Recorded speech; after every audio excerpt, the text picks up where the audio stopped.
uyu munyamabanga w'ububanyi n'amahanga yibuke ko ajya gutorwa ngo abone uriya mwanya wo kuba umunyamabanga w'ububanyi n'amahanga w'Ubwongereza. Abantu benshi bamuhaye amajwi ari abongereza, ari abanyekongo bafite ubwongereza bwa Kongo, nako bafite ubwene igihugu bwa Kongo.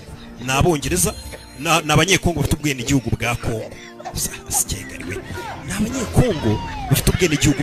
Hano iya rukoro mu mwuka bapima ishobora kuba koko mu mwuka igaragaramo, ariko mu maraso wareba umuntu ukabona ni umuntu uri atasinze ni handi ubona umuntu aburana ngo wikugira ngo nasinze. Uretse gato kuko hano icyo bakubwira si ukutanywa inzoga, ni ukutatwara inzoga wasinze. Twubake u Rwanda twifuza cyane, dusore neza twifuza u Rwanda twifuza, cyangwa se u Rwanda dusore neza twubaka u Rwanda twifuza.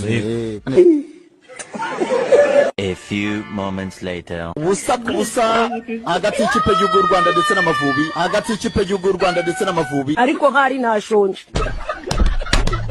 Ku itariki ya mbere Oktoba isaha y'isa 8 APR FC yakira Piramide kuri regional zarya bitatu. Stade ano nazana guramya ko tuzigatiza Pere Stadium nyine, Stade Regional Nyamirambo niko banditseho. Arisa cyaka turebe Pere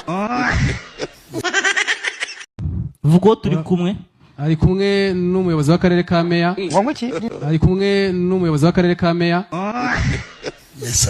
Uje munafata ibintu muguzi kabasatsi bagira imizungu bw'inyuma, kabasatsi bagira imizungu bw'inyuma. Umunsi wose akirwa apostinga nzi wacu uri Musanze twohereje ifoto imbere y'isoko rya Goyi.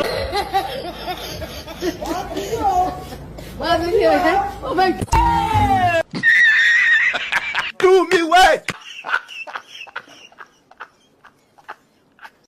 Shizda, ariko nukuri umuntu wayegukanye nawe Shizdavi arayidiza.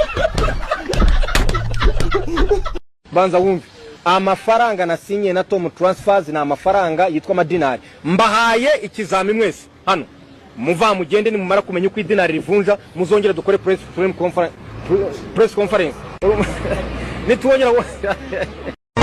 Perezida Paul Kagame muri Dubai muri Leta Zunze Ubumwe za Amerika. Perezida Paul Kagame muri Dubai muri Leta Zunze Ubumwe za Amerika.